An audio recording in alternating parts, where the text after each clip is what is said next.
warahmatullahi wabarakatuh, kawan-kawan atau sahabat Search Podcast semuanya. Apa kabar hari ini? Senang sekali kali ini saya Farah Fitria dari Magister Komunikasi dan Penyiaran Islam UIK Bogor dapat kembali menemani sahabat podcast semuanya. Dan pada kesempatan kali ini, alhamdulillah di hadapan saya sudah hadir dua orang narasumber yang insya Allah semuanya luar biasa. Beliau adalah Haji Henry Tanjung PhD, yang mana beliau adalah Direktur Pasca Sarjana UIK Bogor. Assalamualaikum Buya. Waalaikumsalam. Baik, dan di samping beliau sudah hadir narasumber yang Masya Allah luar biasa, Profesor Dr. Mita Setiansah, yang merupakan asesor dari LAMSPAK, yang merupakan Lembaga Akreditasi Mandiri Sosial Politik Administrasi dan Komunikasi.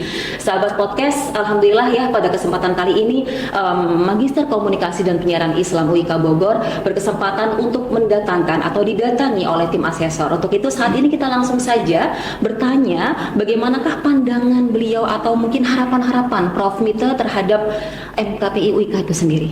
Enggak? Ya, alhamdulillahirrahmanirrahim. Yang pertama tentu saja saya senang sekali ya hari ini bisa ada di sini bertemu dengan beliau, Pak Direktur, ya Pak Henry, yang tadi saya sudah dengarkan profilnya, paparannya luar biasa, dan juga bertemu dengan kolega Bapak Ibu dosen, mahasiswa teknik di MKPI UIK Bogor ini yang luar biasa ya. Jadi pandangan yang terutama adalah tentu saja kesan saya sangat menyenangkan berada di sini gitu ya, dan ada banyak hal yang saya kalau datang ke tempat atau ke prodi melakukan asesmen itu bukan hanya mencari sesuatu untuk prodi, tapi untuk diri saya sendiri gitu. Jadi di mana kita berada, katanya kan pada saat itu juga kita belajar. Jadi di sini pun banyak yang bisa saya pelajari. Gitu ya Prof. Ya. Dimanapun berada adalah tempat kita untuk menggali ilmu. Dengan siapa saja kita bertemu ya darinya kita belajar. Baik Prof. Menurut Prof.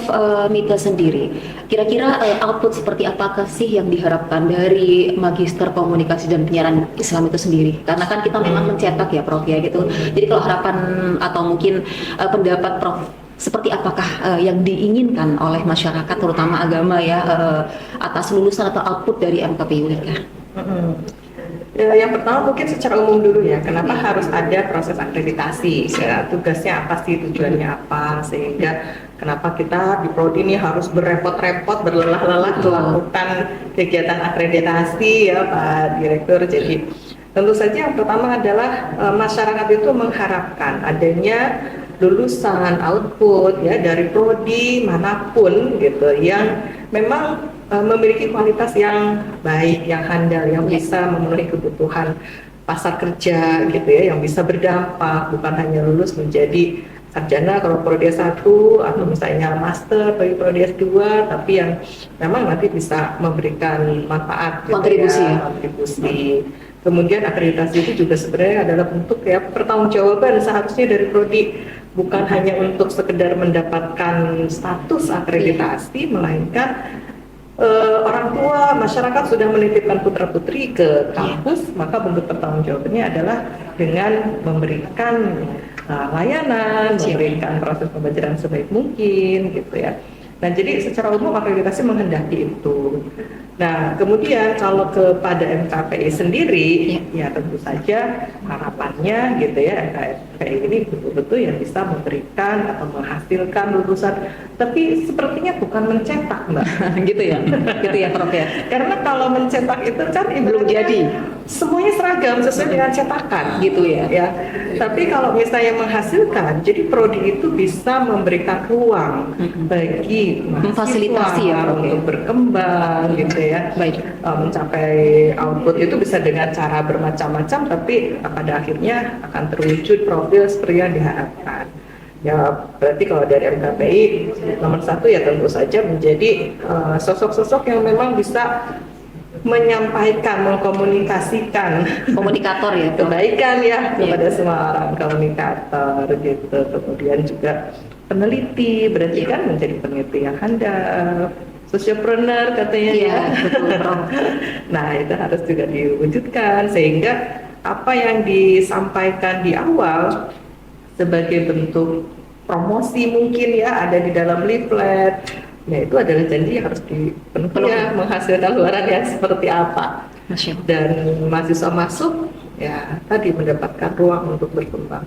Karena kalau sekarang kayaknya sudah nggak zaman ya ketika mahasiswa itu dicetak ya, sesuai dengan kehendak dari masing-masing dosen gitu, tapi justru diberi ruang berekspresi agar Berproses, bisa ya. berproses lebih baik. Jadi dalam satu angkatan mungkin setiap mahasiswa itu akan punya kelebihan yang berbeda-beda gitu ya, sama-sama magister komunikasi, tapi yang ini minatnya apa, yang ini kekuatannya ada di mana, dan itu terfasilitasi semua. Ya semoga sih. Tapi kayaknya kalau saya lihat dosen tadi ya sudah wawancara dengan mahasiswa juga, tapi mahasiswanya semuanya happy kuliah di sini gitu. Berarti ruang bagi mahasiswa untuk berproses juga sudah terfasilitasi di sini ya.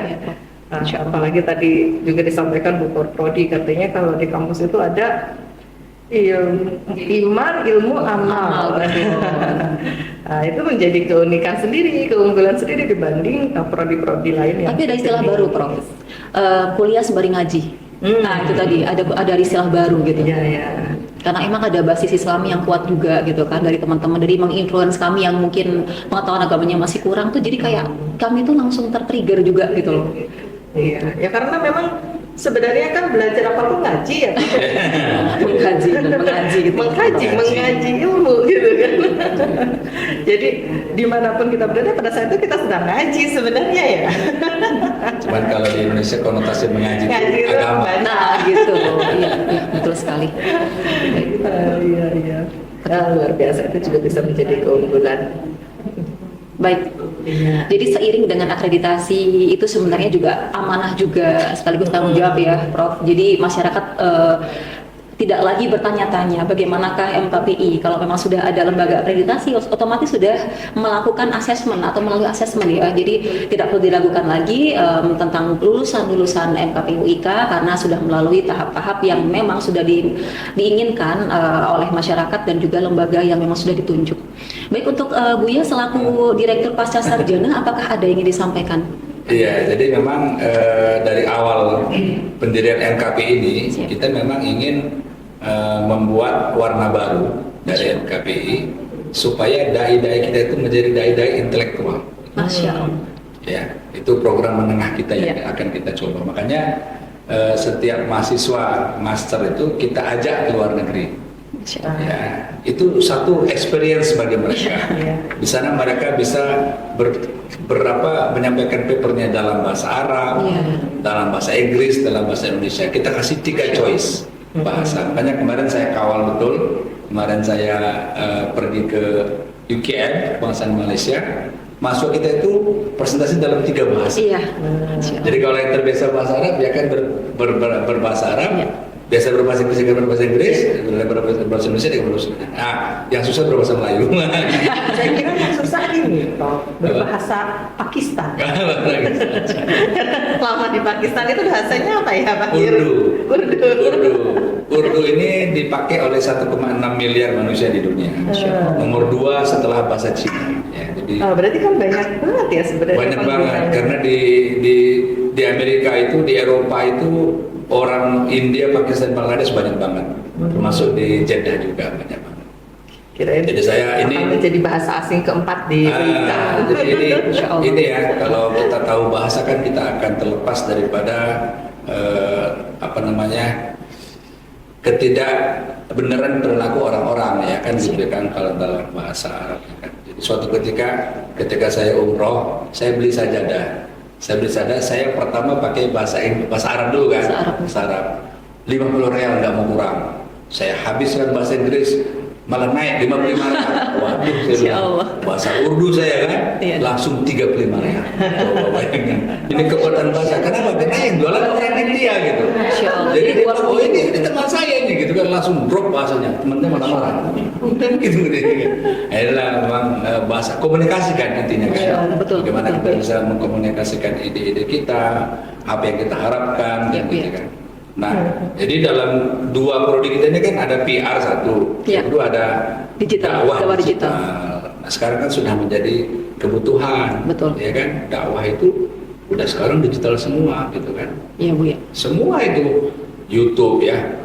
Saya pribadi lah misalnya, saya punya YouTube, saya punya TikTok, saya punya Instagram. Instagram, saya punya website, apa lagi? Facebook ya kan. Masya Allah. Artinya apa? Artinya itu Media sudah menjadi dakwah kebutuhan. Ya kita bisa gunakan media itu daripada dipakai untuk yang lain kan. Gitu, Betul. ya. Nah, jadi bagaimana mereka secara mindset mereka menggunakan setiap kesempatan untuk dakwah. Nah inilah yang namanya dai intelektual itu kan. Masya Allah. Jadi dimanapun dia berada, dia bisa menggunakan media komunikasinya untuk dia bisa menyebarkan ide-idenya. Barangkali ini Sesuai dengan kebetulan kebutuhan zaman. WIKA ya. Masya Allah. Makanya internalisasi kita lakukan di setiap tahapan, baik itu di penelitian, di kolokvium, di pengabdian, gitu kan.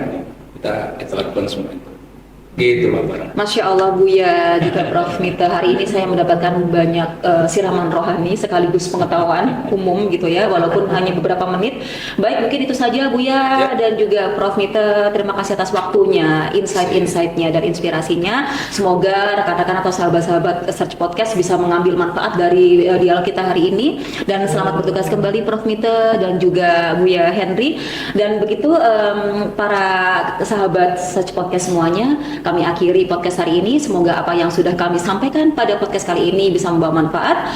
Wassalamualaikum warahmatullahi wabarakatuh. Waalaikumsalam.